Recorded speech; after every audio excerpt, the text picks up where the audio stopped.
Hello students, आज मैं आपको मॉड्यूल 5 में कॉची इंटीग्रल थ्योरम पढ़ाऊंगा। इसका स्टेटमेंट स्टूडेंट्स है कि if F Z is an analytic function and F dash Z is continuous at each point within and on a simple close curve C, then integration over C F Z D Z is equals to zero.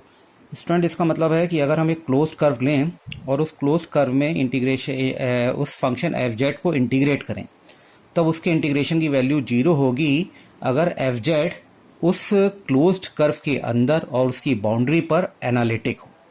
अगर functions हमारा उस close curve के अंदर और उसकी boundary पर analytic होगा, उसका वहाँ पे कोई भी पोल्स नहीं मिल रहा होगा, तो फंक्शंस उस रीजन में उसके इंटीग्रेशन की वैल्यू जीरो के बराबर होगी। स्टूडेंट्स न्यूमेरिकल देखिए, एक न्यूमेरिकल दिया है, evaluate integration over C Z square plus 5 Z minus 3 D Z where C is the circle mod Z minus 1 is equals to 1। Students, इसमें सर्किल इस टाइप का है, mod Z minus A is equals to R. तो यहाँ पे circle दिया है mod Z minus 1 is equals to 1। इसका मतलब स्टूडेंट्स ये है कि इसमें जेड बराबर 1 को सेंटर मान के यूनिट रेडियस 1 रेडियस का सर्किल ड्रॉ किया गया है। तो स्टूडेंट्स, हम सर्किल कैसे ड्रॉ करेंगे, आप देखिए, ये एक्स एक्सिस है, ये वाई एक्सिस है। एक्स एक्सिस वाई एक्सिस जहाँ कट करेंगे वो ओरिजिन होगा, वो जेड बराबर 0 होगा। जेड बराबर 1 क्या होगा, एक्स एक्सिस पे 1 यूनिट पे जेड बराबर 1 होगा। ओरिजिन से 1 यूनिट पे, ओरिजिन से 2 यूनिट मतलब जेड बराबर 2 होगा। 1 यूनिट और चलेगा, 1 यूनिट और चले तो ये जेड बराबर 3 हो गया स्टूडेंट्स।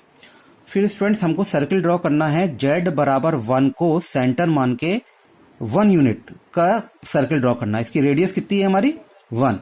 एक रेडियस का सर्किल ड्रॉ करना है। तो अगर स्टूडेंट्स जेड बराबर 1 है और ये हमारा जेड बराबर 0 है, तो यहाँ से यहाँ तक की डिस्टेंस 1 होगी। अब अगर हम जेड बराबर 1 को सेंटर मान के 1 रेडियस का सर्किल ड्रॉ करेंगे स्टूडेंट्स, तो ये ओरिजिन से टच करता हुआ जाएगा और जेड बराबर 2 को टच करता हुआ काटेगा। स्टूडेंट्स, ये सर्किल ड्रॉ होगा। अब स्टूडेंट्स, आप क्या करोगे इस क्वेश्चन में, जिसको भी इंटीग्रेट करना है उसके डिनोमिनेटर को आप 0 पुट कर दो पोल निकालने के लिए। For pole Z minus 3 equals to 0 put कर दोगे तो जेड की वैल्यू 3 आ जाएगी। स्टूडेंट्स, पोल वो पॉइंट्स होते हैं जहां फंक्शंस इनफाइनाइट होता है। तो हम क्या करेंगे स्टूडेंट्स, हम यहाँ पे पोल निकालेंगे। पोल, फिर सुनिए स्टूडेंट्स, पोल वो पॉइंट्स है जहां पे फंक्शंस इनफाइनाइट हो रहा है। तो हम सबसे पहले एफ जेड के वो पॉइंट्स निकाल लेंगे जहां पे एफ जेड हमारा इनफाइनाइट हो रहा है। तो हमने देखा जेड बराबर 3 पे फंक्शन, ये फंक्शन जो है हमारा इनफाइनाइट हो रहा है।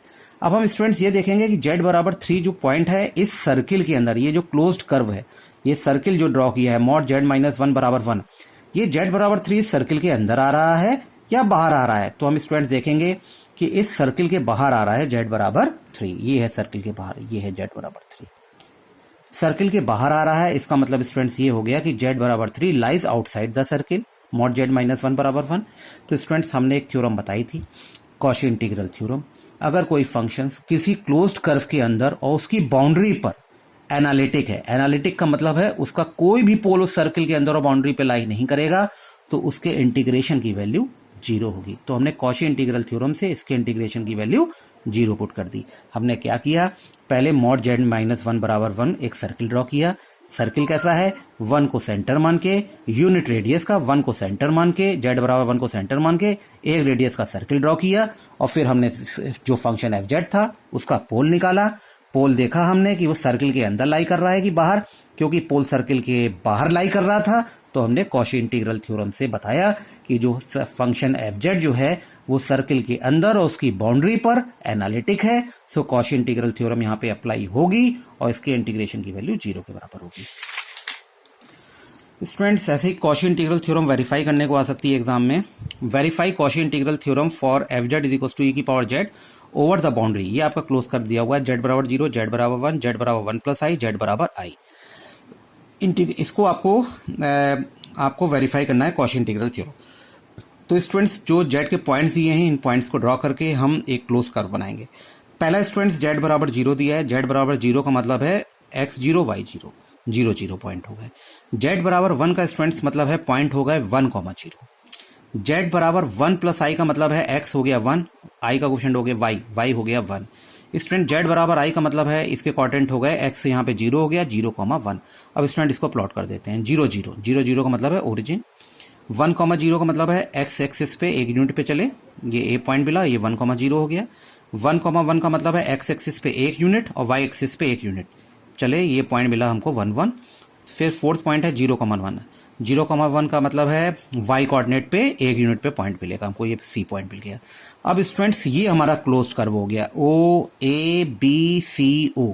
हमको ये दिखाना है कि इस इंटीग्रेशन के अंदर अगर हम एफ जेड को इंटीग्रेट करें तो इसकी वैल्यू 0 होगी, ये हमको शो करना है। Integration, we have to show that integration over O A B C O is equal to 0। इसका मतलब है स्टूडेंट्स हमको ये 0 के बराबर दिखाना है स्टूडेंट्स, तो हम इसको ब्रेक करके इंटीग्रेट करेंगे। हमको इस पूरे रीजन में इंटीग्रेट करना है, तो पहले इसको इंटीग्रेट करेंगे। Integration O to A plus A to B plus B to C plus C to O, इन सबको हम इंटीग्रेशन की वैल्यू निकालेंगे और सबका सम करेंगे। अगर 0 के बराबर आ जाता है तो हम कह देंगे कि कॉची इंटीग्रल थ्योरम वेरीफाई हो गई है। स्टूडेंट्स सबसे पहले हम देखेंगे ओ ए डायरेक्शन में, ये ओ ए।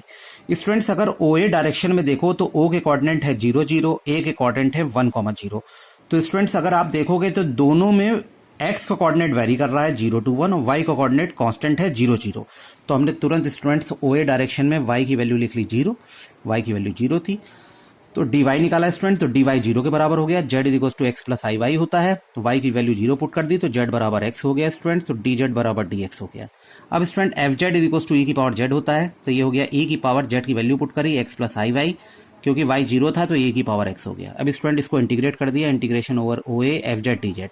तो स्टूडेंट इसकी में x की लिमिट क्या थी हमारी 0 to 1, तो x की लिमिट लगा दी 0 to 1, एफ जेड की वैल्यू पुट करी e की पावर x dx, इसको इंटीग्रेट कर दिया स्टूडेंट्स, ये आ गया। अब स्टूडेंट्स ए बी डायरेक्शन में चलते हैं, ए बी डायरेक्शन।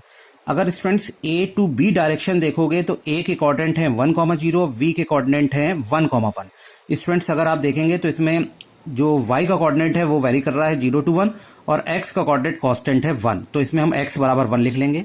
देखिए हमने सबसे पहले x बराबर 1 लिख लिया, dx इसको इंटीग्रेट किया तो 0 आ गया। z equal to x plus I y होती है, x की वैल्यू पुट कर दी 1 प्लस आई वाई, इंटीग्रेट किया dz बराबर आई डी वाई हो गया। एफ जेड की वैल्यू निकाली, f Z is equal to e की पावर जेड, तो ये हो गया ई की पावर एक्स प्लस आई वाई, एक्स की वैल्यू पुट कर दी, ई की पावर 1 प्लस आई वाई, इसको ब्रेक किया तो ई इंटू ई की पावर आई वाई आ गया। स्टूडेंट्स इसको इंटीग्रेट कर दिया, इसमें इंटीग्रेशन y के रेस्पेक्ट में होगा स्टूडेंट्स, y की लिमिट वेरी कर रही है 0 to 1।